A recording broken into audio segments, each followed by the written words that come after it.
Good day, Tumelang Sanbonani, and welcome to another news bulletin with me, Marietjie Bothma. Ntomza Mazulu, Zindli Ntomza se KZN, right here from our studios in South Africa. You are tuned in to Non-Full Flick South Africa right now.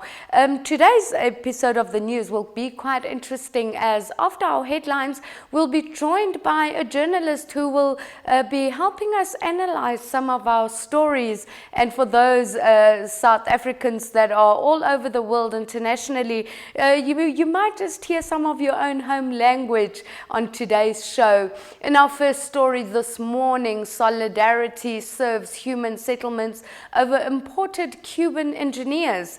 Labour Union Solidarity says it will on Tuesday serve court papers on human settlements. Water and Sanitation Minister Lindiwe Sisulu for information about the imported Cuban engineers. Last month, Sisulu announced that 24 Cuban engineers would help with water infrastructure and maintenance from the source to tap, and that around 65 million had been budgeted this financial year.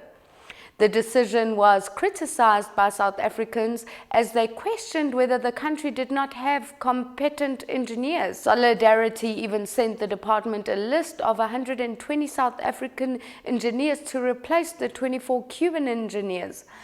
It further gave the department until today to respond to its proposal, in which it asked the minister to revoke the appointment of the engineers. In the court papers, the union asks for the disclosure of all information pertaining to the deployment and interdict to stop the deployment process, and also an application for a review on the government's decision. In our next story this morning, as we go over to more hard-hitting news here in South Africa, the private sector enters fray to fast-track COVID vaccine jabs. The private health sector will make resources available to support government's COVID-19 vaccine rollout. Medical aid schemes insist that no one will have to pay for the jabs. Schemes will be subsidizing government for the jabs, and the money will go back into the fiscus to assist with the purchasing of more doses. Med Schemes Dr. Lungi Nyati said that they were planning to send nurses to old age homes to help fast-tracking the inoculations. He added that some of their nurses will be vaccinating on site at several workplaces, and then the very last thing, which is what he said could be the most critical at this stage, is that they are looking to send some nurses to old age facilities nearest to their nurses to be able to start the vaccination process. EFF issued with summons over the Brackenfell protest damages. A summons has been issued to the economic freedom fighters, the EFF, to pay thousands of rands in damages following protests action in Brackenfell last year. The Kuilsrivier Magistrates Court has issued a summons to the party to pay over 87,000 rand. Back in November last year, the party held a demonstration at the Brackenfell High School over alleged racism following a matric event. According to the municipality, the EFF submitted an application to protest and accept the responsibilities to comply with the national legislation and ensure a peaceful protest was carried out. Cape Town Mayor Dan Plato said they failed to ensure this and failed to adhere to reasonable instructions issued by the South African Police Services. In Namibia lends helping hand to travelling of the twin infants. Namibia said on Tuesday it had issued travel documents to twin infants of a gay couple born to a South African surrogate mother after a week of legal wrangling. Last month, a Windhoek High Court threw out a bid by the couple, 38-year-old Philip Leal and his Mexican husband, Guillermo Delgado, 36, to force the government to issue the documents. But a fresh court application on Monday saw the government backtracking even before the new case was heard. The government said it received the applications for the travel certificates at a time when there was a change of guard in the Home Ministry. The new minister, Albert Gawana, studied the earlier court documents and authorized the insurance of emergency travel certificates applied for, the ministry said in a statement on Tuesday. Our supermodel Naomi Campbell becomes a mother at the age of 50. British supermodel Naomi Campbell has become the mother of a baby girl at the age of 50. She said Tuesday in a surprise announcement on Instagram. The caption read as follows: "A beautiful little blessing has chosen me to be her mother," which she wrote alongside a photograph of her hand cradling a tiny pair of infant feet. Campbell did not give more details at this point. She had spoken previously about becoming a mother, telling the Evening Standard magazine in 2017 that she thinks about having children all the time. She also added that the way science is, she thought she could do it when she wants to. Celebrities were quick to offer their congratulations to her. Well, that is all we have in the headlines for today. Do contact us on our South African line on 277805399184. Just let me read that number again. For any information on any news happening around South Africa or in the world, contact us at +27 7805399184. Well, this is Marietjie Bothma. We're going to take a quick break. When we come back, we'll be sitting with Gugu to go through some of our headlines today and to analyze some of the stories that we are facing in South Africa. Do not go anywhere. We'll be right back after the break.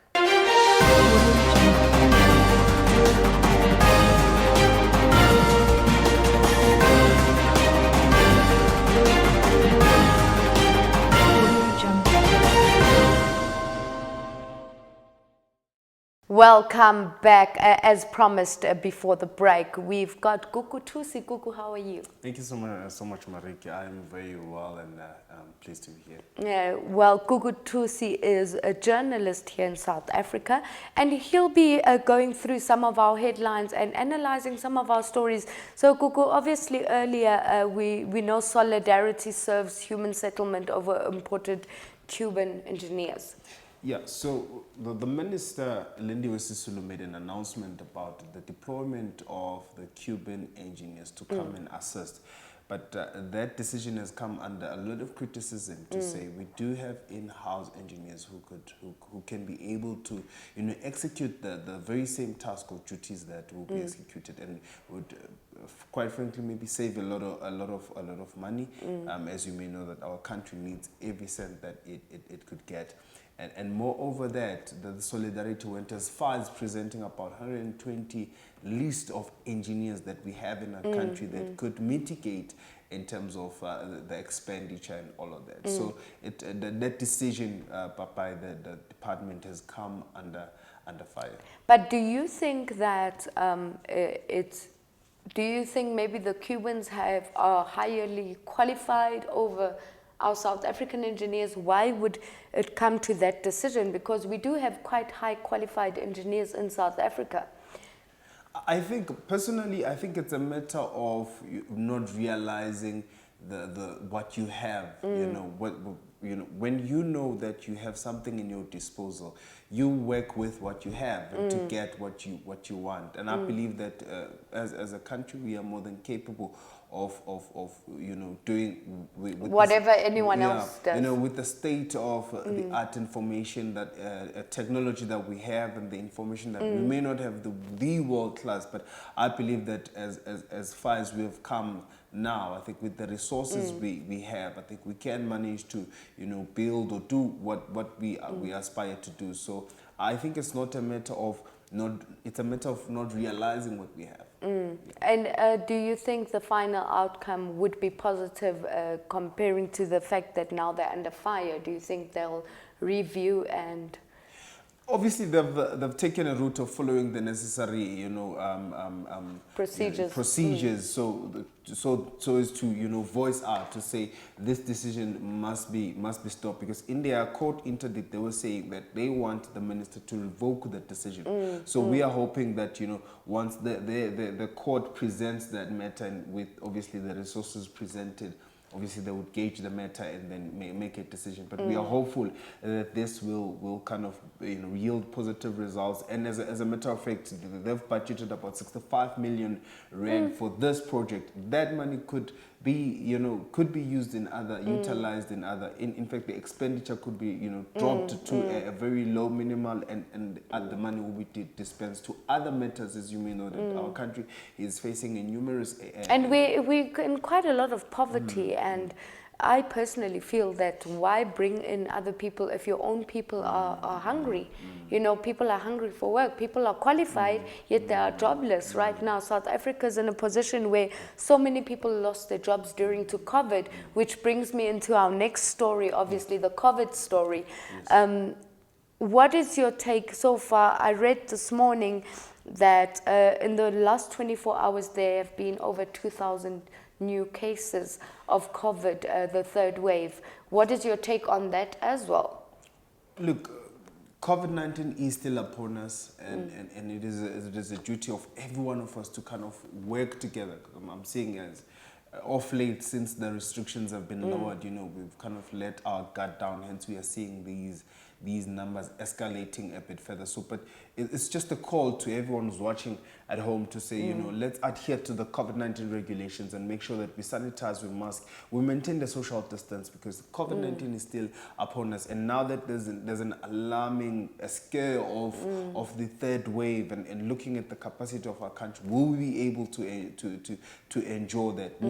Do we have sufficient capacity in terms of the health system to manage that? And I honestly, I'm scared looking at what was happening with what is still happening in India. Yeah, because I was going to say the fact that COVID it's a worldwide thing, but now do you think that it's fair that specific places, because of the numbers of deaths and the numbers of infections, that it's fair for us to be blaming these countries for the spread of it? Because at the end of the day, India is very far from us, and yet we are seeing the numbers escalate at a massive rate right now, especially in our location areas, which is astounding for me. And now a last story. I want us to talk about EFF. So last year, late, we saw as the EFF, it started in Free State. When there was a protest, they went to Free State. And then they went to Cape Town in Brackenfell over the alleged matric event that took place. And in that event, it was said that there was some element of racism. So EFF took it upon themselves, as you may know, that they uphold certain standards with regards to racism, issues of land, and all of that. So they went to Brackenfell, but it has turned out that there were a lot of damage, property was damaged in that area. So the court issued summons to say the EFF must pay an X amount of money to cover the damages there, because it had failed to comply with the due the rules and regulations, basically. That was set by as you may know, that before any protest, you need to kind of agree to say, this is what we are going to do. We agree that we are going to comply with every law with regards to our protest and all that. So it has not been the case with the EFF. So we haven't heard anything from the EFF, but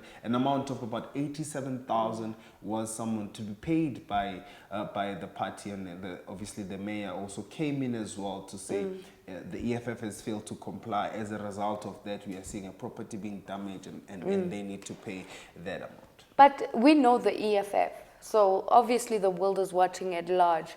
Do you think that they would take this kind of summons seriously? I mean, as a party, in as much as they uphold certain standards, they are not above the law, and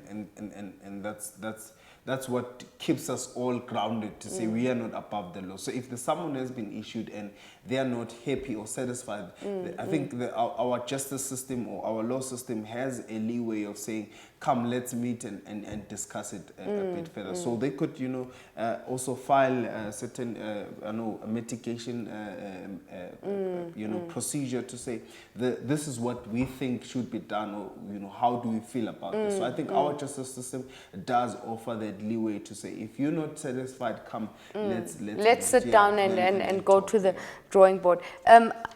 I want to go over to something that I didn't prepare you at all for. We know that South African artists as well have been fighting for the funding that was supposed to be released to them, or that was never released. We had a group of artists for the past, I think, 2 months now. They call themselves Abahlali. And they have been staying in, going to the departments sitting down. Sitting there at the offices. So last week we saw them walking, going to the union buildings to give a memorandum to the presidency, of which the presidency's office himself couldn't get a hold of the minister Natim Teto's office to get a response, of which yesterday the police actually forcefully were trying to remove them with guns. So ngifuna ukwazi kuwe, wena ucabanga ukuthi ama-artists e-South Africa, will our voices be heard after all this fighting? Because from when COVID started, we lost all our jobs, all our bookings were gone. And now we don't see a means of regaining ourselves back in this industry. Look, the entertainment, arts and culture industry was one of the highly affected industries. And we must say that, artists have come out to say COVID-19 has affected us. But way before COVID-19, the department and the industry haven't been in a common ground. So COVID-19 did expose that element to say the ministry and the industry haven't been. But on the other hand, the people in the industry have been reaching out. The sad thing is that they've been reaching out to the department. However, on the other hand, the department hasn't been, coming forth. And that's what, brings that element of frustration to say, we are trying to reach out to you, but you are not even willing to meet us halfway. And the sad thing is, even when they've staged a sit-in at the offices, that should tell you that these people mean business. Just avail yourself. And the thing is that accountability is key, because all the artists are saying, where is the money that was allocated for the industry? That's what they're asking. Where? If you say you've distributed, show us where is the money, who did you give, and let's hold those people accountable. I think the matter here is, the key thing is accountability in terms of the department accounting to say, where is the money? And we know that even the allocated money was not enough to cater, but at least that decency to come in and say, this is how we've spent the money and we want to be accountable. Because let's be realistic, there were no events happening for the past 2 years. So the funds that were released by the budget speech for the Department of Arts and Culture, for in general, those events that we usually hosted, I mean, we just saw the Makufe being cancelled as well. The money that's usually given, what happened to it? Because there were no events. But yet we do not have proof. I mean, I got a call specifically where someone said to me, we see you got your funding. We see you on the list, someone within government. And I was like, what do you mean? I never got any funding. And I'm a big artist. And they showed me the score sheet. It was someone else. It wasn't me, but mine, the same name, just a different surname. And this person, I don't even know in the industry yet, they received funds. So who decides where the funds goes to? Who decides who's good enough? Well, I think, thank you so much, Kuku, for joining us. And next time, Kuku will also be reading some Zulu news for us. Definitely, Kuku, it would be nice to have you on board. But Kuku will be joining us next week again to go through some of our headliners for the week and to also go more into detail. Kuku, to all the people in the world, what are your final words? Yeah, just to also emphasize to say, please do support us. We need your support. We cannot do it without you. Do follow our Facebook page, do follow our Twitter page, and also tune into our YouTube page for more news and updates across South Africa, Africa, and the rest of the world. Well, that is Gugu Tusi here, right here on Non-Full Flex, South Africa. Do contact us on +27 780 53 9184 for any news that may be happening in your area in South Africa or abroad. This is Marietjie Bothma, Ntomza Mazulu, Zintli Ntomza KZN signing out. Until next time, God bless.